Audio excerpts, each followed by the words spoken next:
The section will be opened by the presentation of Jan Karnath. He is the CEO and co-founder of Timeless, and he will present us the unlocking investing in collectibles for millennials. Perfect. Thank you very much. First of all, thank you for the opportunity.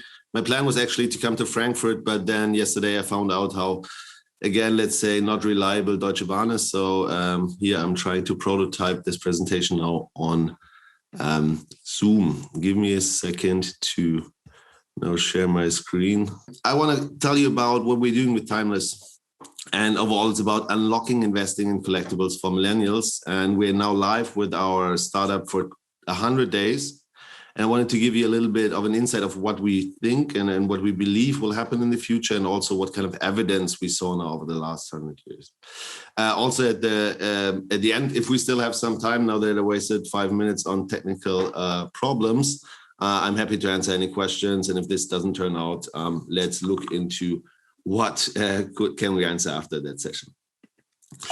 So looking into what we believe that collectibles will become the relevant asset class next to stocks and crypto for millennials in the next 3 years. And we believe there are very good reasons for that, because if you look into that, 42% of millennials engage with collectibles, and that's actually 3 times more than Generation Z, and 23% of millennials engage with NFTs.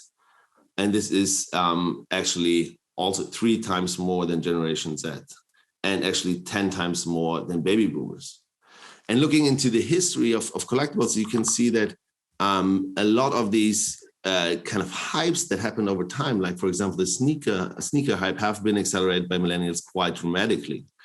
And most of you maybe know that there was this Jordan shoe being issued on, or like auctioned on Sotheby's for $650,000, but now there was the Kanye West shoe for $1.8 million, and actually got bought by a company in the US called Rares.io, which now will fractionalize it. So what we see is that millennials are very much into collectibles, and also accelerating hypes, but also they're establishing categories like Pokemon cards. There was just a few months ago, there was a first edition set of Pokemon being sold for $600,000. And this is for sure not baby boomers buying these collectibles. And what we see now, that NFT shows the next vertical driven by millennials and signals a fundamental change, as we believe.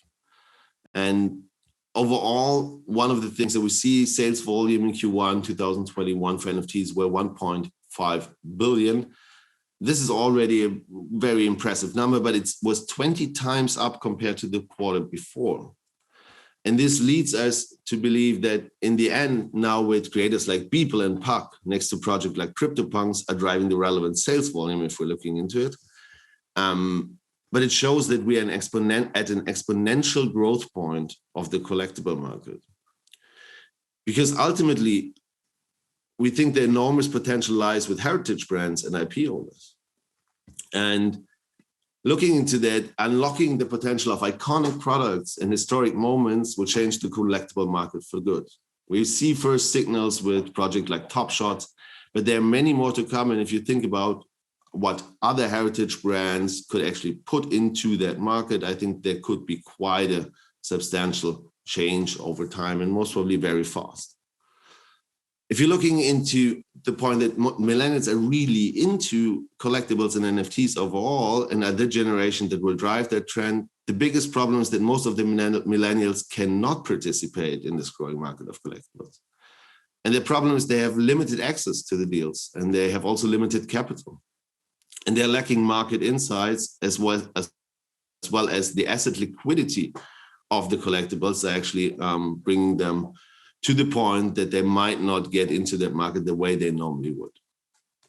And therefore, we took as the vision unlocking investing in collectibles for millennials, because we think this is a very generational part and a very generational asset class that will actually now in the next few years will show tremendous growth, but also solve a lot of problems that our generation faces right now when thinking about wealth generation and everything that comes with it.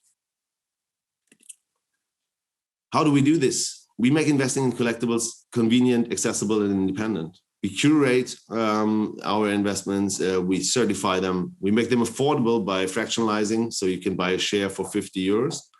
And we make them tradable, so you can decide when you actually want to exit an investment. And so you can decide, but you don't have to wait for somewhere around 2 to 4 years until it's getting auctioned or getting sold. Our product works actually very easy. It's invest like buying fashion, and you can trade conveniently. You can explore the different collectibles we have on our platform. You can invest on it, of course, in our app, and you can later on also trade them with other users. Looking back at the first 100 days, we saw quite an intense and very positive collectible drop. So none of our collectibles sold out longer than 1 hour. And the whole time when we sold different collectibles, it got faster and faster. We get more people actually, of course, trying to buy our collectibles, but also we saw tremendous, let's say, traffic jams in our payment flows, which led to just a few people to invest, but also a lot of people who were trying to actually buy shares, but then could not because it was over so fast. Looking a little bit into the numbers that we have done until now, we see a total investor of 1,125 within 100 days. I personally believe a crazy number of 24% of recurring investors. So people who have invested into an asset, 24% invested into another one. And we already have now 30,000 drop notifications. That means people are interested in an asset and actually set a notification so that we send them a push notification when this asset is ready to be dropped. Looking here on the left side, you see the Nike Mac, and this was sold out in 16 minutes. It took us to sell one share 1.7 seconds. We had 2,900 user notifications. So people were interested to actually buy a share and therefore actively asked for a notification. But there were only 360 shares available. So this is an 8-time oversubscription. We see here for the Rolex Daytona in the middle, this was 21 minutes and took us less than a second to sell a share. We had 2,500 notifications and available shares were 1,910. And the overall price was around about 95,000 euros. So we sold out close to 100,000 euros within 21 minutes. And we had way more people in the checkout flow that actually could have bought shares. So we actually have the feeling that we could have sold this watch 2 or 3 times at that time. As a last point, you can see at the Nike Dior, there are also around about 1,800 user notifications for 140 shares.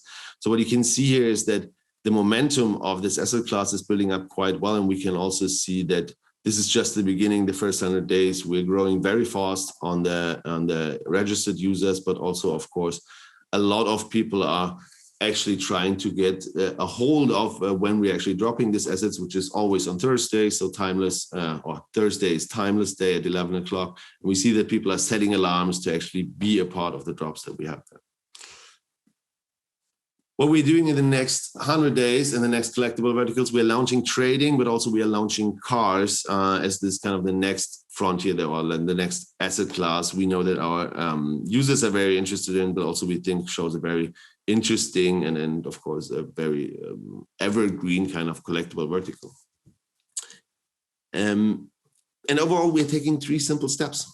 First of all, we want to fractionalize collectibles. We want to make it available for everyone, like in the millennial part, not just people who are really into the crypto scene, but rather also average millennials who are thinking about where and how they want to invest. And when showing them that this is actually possible and this actually shows a very interesting asset class, we want to reissue iconic collectibles in a digital way together with brands, because we think there are a lot of wonderful iconic collectibles that can be reissued as an NFT edition, and therefore connect heritage brands with young investors and therefore millennials, but also for brands, it's actually a very interesting way with a low cost but a high revenue potential to get in contact with a new buyer group, but also, of course, to establish a new revenue stream. And after doing that, we want to create new iconic collectibles together with the brands and of course then together with the millennials. Therefore, we are building a launchpad for luxury brands to create NFT editions, as we know with our first talks, and we are already in quite a lot of them, that of course for them, this whole market offers a lot of opportunities, but also a lot of potential threats. Like how brand secure is this? Are we not jumping onto a hype that will be over in 1 or 2 years, or worse, even in 3 months? So what we're doing there, we are helping them with the launchpad and of course with the technology and of course with the go-to-market strategy to relaunch these iconic collectibles and create NFT editions. And in the end, ultimately, we're building the flywheel for the future of collectibles. So we're connecting brands and users, and they're attracting, of course, each other, because the more high-value brands we will have on the platform, it will attract more users, and the more users we have will attract more brands. And we're actually giving access to our users and, of course, on another side, revenue to brands. And we think this is actually a movement for our generation that's on one side is very important, on the other side now actually is taking off, as we see the very clear adoption of NFTs. But however, the next step we think is bringing a lot of the heritage brands into the world of NFTs. If you liked what you heard, we're hiring, and we're hiring quite a lot right now. And most of all, we're hiring in the collectible sector, and there we are looking for analysts. And this is pretty much like investment banking, but more on the collectible side. So you have to analyze, identify, and buy blue chip collectibles. And of course, on the growth side, and where it's mostly about creating a generational movement, which we believe will be quite substantial in the next few years. So I hope I didn't went over time, and if we have any questions right now, I'm happy to answer them. Oh, no, we didn't. Of course. Yeah. Thank you, Jan.